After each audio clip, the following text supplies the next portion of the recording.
The information contained in this podcast is an expression of opinion and does not constitute investment advice. This is the Gold Money Podcast with Andy Duncan, keeping you up to date with expert opinion on precious metals and the markets.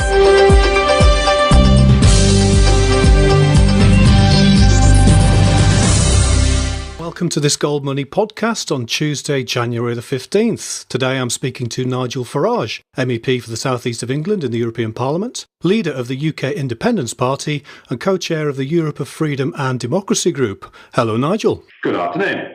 Last week, Mr. Barroso told us that the euro crisis was over. What's your opinion on what Mr. Barroso said? Well, who do you think you were kidding, Mr. Barroso? I mean, you've got to hand it to these guys. They just refuse at every level to accept there is anything wrong with their project. And, you know, the facts are, if you just look at some of the basic economic factors, look at the increase in unemployment, look at the downturn in growth. Look at what's happening to manufacturing industry in Europe. I mean, you know, and this isn't just the Mediterranean. You know, I'm talking about France too. The fact is that what Draghi did was he sent a signal to the markets, very much backed up by Angela Merkel, that they're not going to let Greece or Spain or Portugal go in the short term. That has frightened the markets off for the moment. They've gone away to play games elsewhere. And so whilst the immediate financial markets crisis may have gone away, certainly until after the German elections. I mean, the last thing the Germans want is for all of their potential losses to become realised losses. The reality is that the Eurozone isn't working. And actually, we're getting to a point now where the Eurozone's not working for anybody. So, you know, the problems haven't gone away. And the one thing I would flag is that socially and in human terms, the problems are getting worse and worse and worse. I mean, you read now, for example, of Portugal, you know, where schools were even opening over Christmas to feed kids who frankly just weren't being fed at home, so bad is the poverty. In Greece now, we've got a crisis with the colder weather, that people and schools can't even afford heating oil. And you know, the whole thing's desperate. And when you've got youth unemployment rates nearing 60% in some of these Eurozone countries, and where the prognosis for 2013 is that it's actually going to get worse. Frankly, I think that Mr. Barroso's highly paid, chauffeur-driven, caviar-fueled lifestyle, based in Brussels and Strasbourg, I'm afraid that what he says, frankly, it's almost like a Marie Antoinette moment, isn't it? You know, he just shows how completely detached he is from the sufferings of tens of millions of people in Europe. Now, you just mentioned France there, but on King World News last week, you sort of intimated that you thought the focus might move to Spain. Do you still think the focus, the next kind of crisis area, will be Spain again? Yeah, I do, because I think that behind the Spanish problem, of course, is an even bigger problem, which is the sheer size and scale of the Spanish banking problem. And that is something that if that begins to unravel, it'll be difficult for Europe on its own to fix.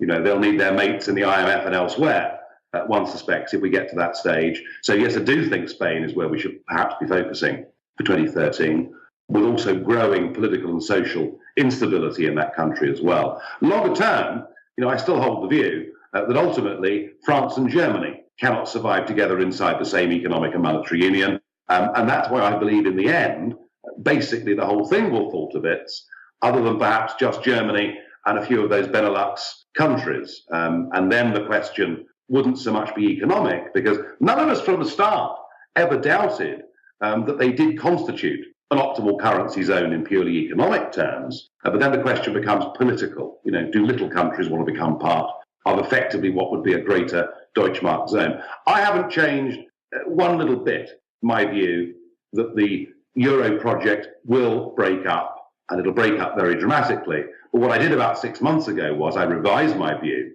and said that I'd underestimated the sheer fanaticism, the sheer levels to which the Germans and the European institutions were prepared to go to stave off the inevitable. And I now begin to think that perhaps what the Eurozone is headed for is up to a decade of decline and misery. Just like the kind of Japanese situation, I suppose. Now, speaking of Germany, your colleague Godfrey Bloom is very much a believer in a separate Deutschmark and even possibly a golden Deutschmark. Now, we just saw reported yesterday in the publication Handelsblatt that the German Bundesbank has completely reversed its position and is now going to repatriate all 3,000 tonnes of the gold held abroad. Do you think this signals a new lack of trust between central banks in Europe? And could it actually mean a move by the Germans towards a Deutschmark? Well, I think that it certainly signals a lack of trust and confidence, I think perhaps is the word here. And it shows that Germany, being a very sensible country in many ways, has always got a contingency. I mean, whenever I ask the question in the chamber here, I ask Barroso or when he can be bothered to turn up, my old mate Van Rompuy, and I've repeatedly asked them over the last couple of years, what is plan B? Surely, gentlemen, it would be highly irresponsible not to have a plan B. But it's become clear to me as time's gone on that genuinely they don't have a plan B. But I'm pretty certain the Germans do have a plan B. And I would have thought that the repatriation of gold was a part of that. Whether they're actually thinking of moving to a gold-backed Deutschmark, I simply don't know. By a happy accident, Britain managed somehow, I don't know how actually, to avoid being dragged into the euro. What's your outlook then for the British pound sterling area and the British economy as Mr. Draghi drags the eurozone down into a chaotic pit of unlimited money printing? Well, it's interesting, isn't it? I think the industrial news from the UK this week was fascinating.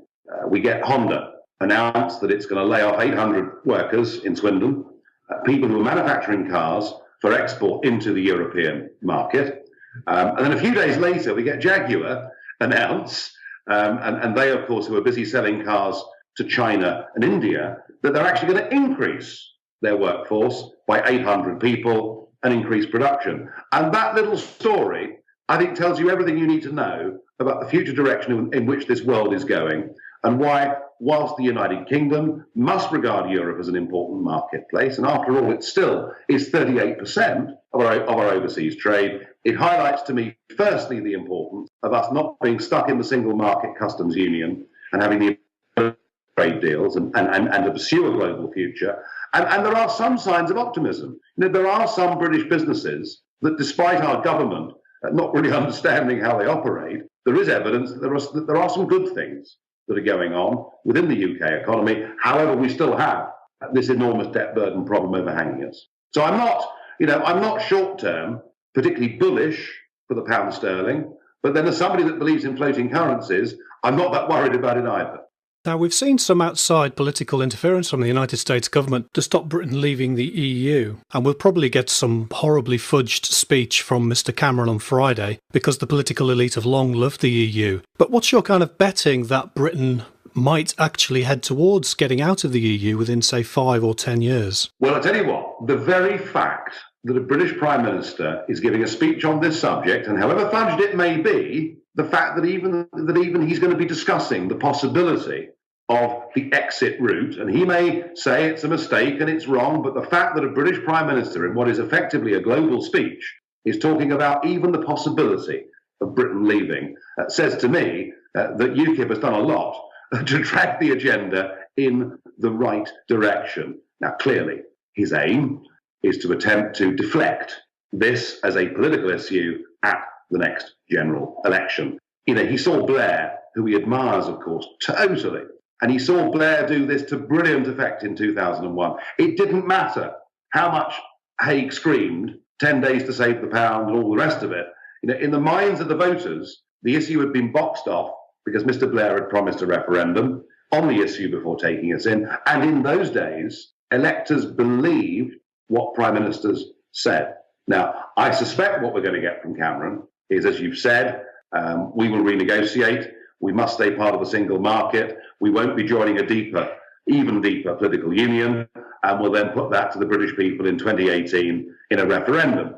And of course, I'm going to say, why do we need to wait 5 years? I'm going to say, how much more damage is that to the British economy? I'm going to say, why should we pay more, £70 billion more as membership fees? I'm going to ask the question, how many Bulgarians and Romanians will come to Britain in the intervening time, many of whom possibly not just to work, but to claim social security? I would ask all of those questions, but there's a bigger question that I'm going to ask, and it's this. Why should we trust him? Why should we believe him? We've been here before. This is the man that won the Euro elections in 2009 on the back of this cast iron guarantee that if he became Prime Minister, he would give us a referendum on the Lisbon Treaty. And I'm afraid, I'm sorry, I genuinely don't trust this bloke. Now, he, of course, could prove me wrong. There are two things that he could do. One is he could surprise us all and say we're going to have an in-out referendum before the next general election. And if he does that, well, I'll cheer him to the rafters. The second thing that he could do is he could prove that actually he was serious about renegotiation and that it wasn't merely an act of window dressing. And he can do that by invoking Article 50 of that Lisbon Treaty that he refused to give us a vote on. And that's the only mechanism that exists within the European Union treaties where you sit down round a table and you are bound to negotiate powers back to a member state. If he invokes Article 50, I would at least take that seriously. But you know what? I doubt it. I think you're right. I doubt that as well. It seems to have disappeared down the memory hole, doesn't it? His promise that was all over the front of newspapers before the previous election. Yeah. Now, one terrible thing about Britain leaving the EU, that I can't think of many terrible things, but one terrible thing is we won't get to see you on any more YouTube videos anymore. Now, tomorrow, Mr. Barroso is going to be speaking. Are you going to be making one of your famous speeches tomorrow? And if you are, what can we look forward to? Well, you can't give it all away, no. But can we look forward to seeing a good speech from you tomorrow? Oh, I don't know. I'll do my best is all I can promise you. Yeah, I'll be in that debate. And I'll be pointing out that Barroso's complacency in the face of the human suffering that is taking place in the Mediterranean says to me that we really do have now the kind of political elite in charge of Europe who become increasingly reminiscent of the Soviets, telling everybody about record harvests at a time that people were starving. Something along those lines. OK, I look forward to that. And another one I'm looking forward to is Monsieur Hollande is going to the Parliament as well in February. Now, the question I want you to ask him is, are you going to ask him about Gerard Depardieu's defection to Russia? No, I don't think that Gerard Depardieu these days is a very good role model or example to be held up for anything. So, no, I'm going to steer well clear of that. But I might have a chat with Mr. Hollande about hate taxes and what they do to skilled and talented people within a country. And not so much a Gerard Depardieu's, but in many cases it'll be people in their late 20s, inventors, entrepreneurs, successful people who will flee from Paris. And I think you can expect me to have a little conversation with Monsieur Hollande on that subject. And I'm very much looking forward to him coming to the European Parliament. And I'm sure I'm looking forward to it very much more than he is. Oh, that should be good. I'm really looking forward to that one. Back in the early 2000s, Gordon Brown sold off most of the British government's gold. In retrospect, how bad a decision do you think that was? Utterly cretinous. Not just that he called the market wrong. We're all capable, by the way, of calling markets wrong. But it was the very fact that he advertised the 17 dates and the quantities that he was going to sell, and the market said, thank you, come to daddy. And if you look at the long-term historical gold charts over the last 100 years, and you see the ups and downs, and you see in this period, 98 to 9, this depression in the gold price, which is now known by long-term gold chartists as the brown bottom. We'll leave it there. But I must say, what I found extraordinary was that in the House of Commons, the so-called Conservative opposition never, ever challenged him on this point. And I think we saw the Conservative Party collectively lose its confidence in itself. It stopped arguing about gold sales. It stopped arguing about the ratcheting up of UK public spending. And we now have a Conservative government who, in very many ways, yes, I know they're in coalition, but in many, many ways, frankly, I've said it before, I'll say it again, you really can't put a cigarette paper between the Labour Party and the Conservative Party in modern Britain. And given how much of our life, particularly our economic activity and our business life, is now decided by European laws and European institutions, all we do at general elections is we vote for a change of management, not for a change of government. And what Ukip are trying desperately to do is to give the British people a free and fair referendum so that we can reverse that. Now, this management is taking us, it seems, down into chaos because they think they can print money to make us all wealthy. Just as a final question, how long do you think it's going to take before this kind of government-induced chaos finally breaks the EU apart? I just don't know the answer to that. That this whole thing is untenable. and cannot hang together, that Western governments cannot just go on printing money in the way that they are without it causing inflation, that at some point in time we're going to see interest rates rise, which will make servicing the sheer size of these national debts just a nightmare, not just for us, but perhaps for generations to come. That all of these things will happen, I am certain. If I knew the timing, I tell you what, I wouldn't be talking to you. I'd be down at Ladbrokes. Fair enough. Okay, I'm looking forward to your speech tomorrow with Mr. Barroso. So thank you very much for your time today. Bye-bye. Thank you very much. Subscribe to the Gold Money newsletter at www.goldmoney.com to receive email updates on new articles, videos, and iTunes podcasts from our Gold Research section.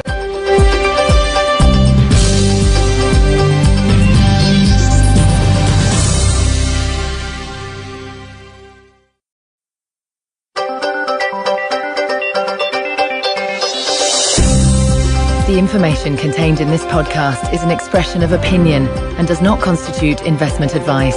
This is the Gold Money Podcast with Andy Duncan, keeping you up to date with expert opinion on precious metals and the market. This isn't just the Mediterranean.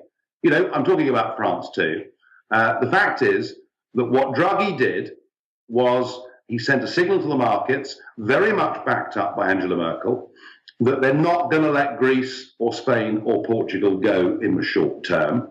That has frightened the markets off for the moment. Europe of Freedom and Democracy Group. Hello, Nigel. Good afternoon. Last week, Mr. Barroso told us that the euro crisis was over. What's your opinion on what Mr. Barroso said? Well, who do you think you were kidding, Mr. Barroso? You've got to hand it to these guys. They just refuse at every level to accept there is anything wrong with their project.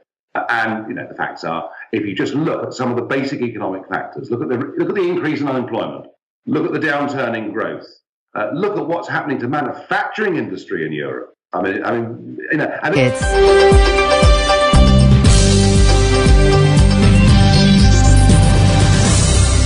Welcome to this Gold Money podcast on Tuesday, January the 15th. Today I'm speaking to Nigel Farage, MEP for the South East of England in the European Parliament, leader of the UK Independence Party and co-chair of the